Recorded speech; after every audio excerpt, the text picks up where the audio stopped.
Welcome to Srikalahasti updates. ఇవాళ భారతదేశంలో మొట్టమొదటి శివాలయమైన శ్రీ ఆనందవల్లి సమేత శ్రీ పరశురామేశ్వర స్వామి టెంపుల్ అయితే ఉన్నాం. ఇవాళ అయితే మనతో బ్రహ్మశ్రీ డాక్టరేట్ పవన్ శర్మ గారు అయితే ఉన్నారు. వాళ్ళ మాటల్లో గుడి చరిత్ర అయితే తెలుసుకుందాం. శ్రీ గురుభ్యో నమః.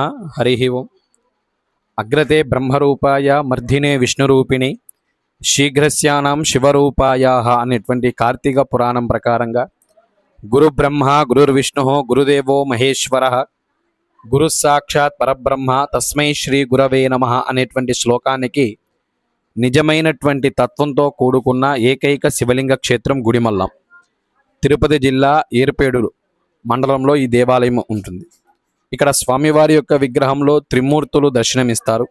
స్వామివారి యొక్క విగ్రహంలో కింద భాగంలో ఉన్నది బ్రహ్మ, యక్షుని యొక్క అవతారంలో ఉంటారు. మధ్య భాగంలో ఉన్నది మహావిష్ణువు, దశావతారాల్లో ఒకటైనటువంటి పరశురామ అవతారం. ఆ పై భాగంలో ఉన్నది మానవుని యొక్క పురుష లింగాకారంలో ఈశ్వరుడు. బ్రహ్మ విష్ణు మహేశ్వరులు త్రిమూర్తులు ఏకశిలలో స్వయంభుగా ఉద్భవించారు. ఇక్కడ ఈ దేవాలయం కూడా 2600 సంవత్సరాల కన్నా పురాతనమైనటువంటి దేవాలయం. ఇది మన భారతదేశంలోనే మొట్టమొదటి శివాలయం. దీనికన్నా ప్రాచీనమైనటువంటి దేవాలయాలు కూడా ఉన్నాయి. కానీ ఒక మనిషి ఆవిర్భావానికి అవసరమైనటువంటి లింగం మానవుని యొక్క పురుషలింగాకారం. ఆ యొక్క మానవ పురుషలింగాకారంలో ఆవిర్భవించినటువంటి ఏకైక శివలింగ క్షేత్రం. అందువల్ల ఇది మన భారతదేశంలోనే తొలి శివాలయం అంటారు. గుడి బయటికి వెళ్ళి గుడి గోపురం చూసినా, గుడి లోపల గర్భాలయం చూసినా, ఏనుగు కూర్చున్నప్పుడు వెనకాల భాగం ఏ విధంగా ఉంటుందో గజపృష్ఠ ఆకారం అనేది కలిగి ఉంటుంది. ప్రతి 60 సంవత్సరములకు ఒకసారి దక్షిణ కైలాసంగా పిలువబడే కాళహస్తి క్షేత్రమునందు స్వర్ణముఖి నది స్వరంగ మార్గం గుండా జలమొచ్చి నేరుగా స్వామివారికి అభిషేకం ఇక్కడ విశేషంగా ఉంటుంది. సృష్టి స్థితి లయకారకులు ముగ్గురు కూడా ఏకశిలలో స్వయంభుగా ఈ క్షేత్రంలో ఏ విధంగా ఆవిర్భవించారు. ఒకానొక సందర్భంలో ఇదంతా కూడా అఖండ బిల్వకారణ్యం. ఈ అఖండ బిల్వకారణ్యంలో మానవుని యొక్క పురుషలింగాకారంలో ఈశ్వరుడు మాత్రమే ఇక్కడ స్వయంభుగా ఉండేవారు. విష్ణుమూర్తి అవతాన పరశురాముడు తన తండ్రి జమదగ్ని ఆజ్ఞ మేరకు తల్లి రేణుకాదేవిని చంపిన తర్వాత శ్రీహత్య మహాపాతక దోష నివారణకై ఈ క్షేత్రంలో శివునికి ఆరాధన చేస్తున్నారు. ఆయన ఏ విధంగా ఆరాధన చేస్తున్నారంటే, ఈ దేవాలయానికి ఈశాన్య దిగ్భాగంలో విచిత్రాల కొలను అనేటువంటి ఒక పుష్కరిణి, ఆ పుష్కరంలో చిత్ర విచిత్రమైనటువంటి పుష్పాలు పూస్తూ ఉండేవి.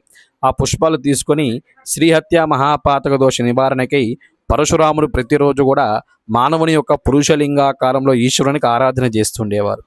చిత్రసేనుడు అనేటువంటి రాక్షసుని యొక్క అవతారంలో బ్రహ్మదేవుడు శాపగ్రస్తుడై ఈ దేవాలయాన్ని కాపలా కాస్తుండేవారు.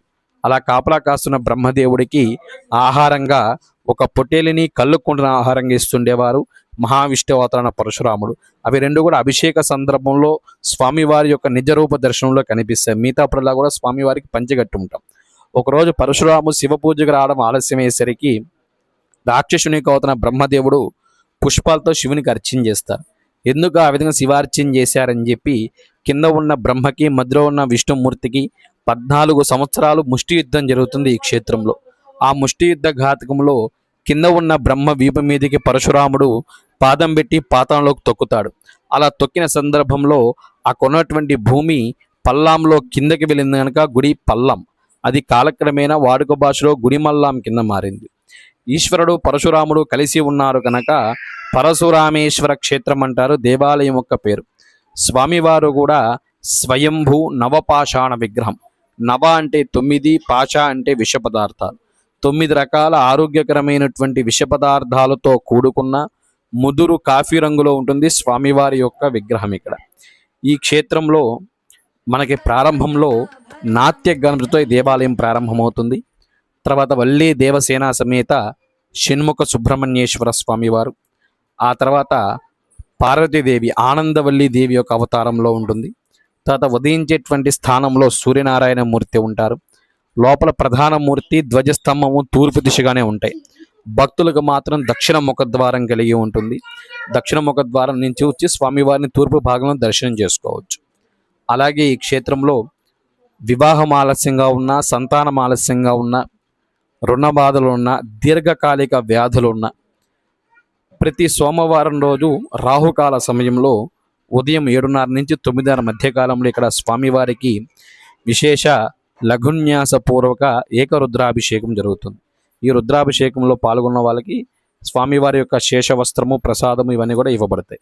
అలాగే మంగళవారం రోజు సుబ్రహ్మణ్య స్వామి వారికి, శుక్రవారం రోజు అమ్మవారికి, ఉదయించేటువంటి స్థానంలో చాలా ప్రాముఖ్యంగా ఉండేటువంటి సూర్యనారాయణ మూర్తి, ప్రతి ఆదివారం సూర్యనారాయణ మూర్తికి విశేష పూజాది కార్యక్రమాలు కూడా జరుగుతూ ఉంటాయి. అలాగే కార్తీక మాసాల్లో శివకేశవులకి భేదం లేదు అనేటువంటి పదంలో ఇక్కడ స్వామివారి శివకేశవులనే కాకుండా త్రిమూర్తులను కూడా ఏకకాలంలో ఆరాధన చేసే క్షేత్రం కనుక కార్తీక మాసంలో విశేష జనసంద్రోహము, దానికి తగ్గటువంటి పూజా కార్యక్రమాలు కూడా జరుగుతూ ఉంటాయి. మహాశివరాత్రి అప్పుడు ఇక్కడ దేవాలయంలో బ్రహ్మోత్సవాది కార్యక్రమాలు నిర్వహిస్తాం. అలాగే అమ్మవారికి దేవీ నవరాత్రులు, సుబ్రహ్మణ్య స్వామికి ఆడి కృత్తికా మహోత్సవము, సూర్యనారాయణ మూర్తికి రథసప్తమి ఉత్సవాలు ఇవన్నీ కూడా యథావిధి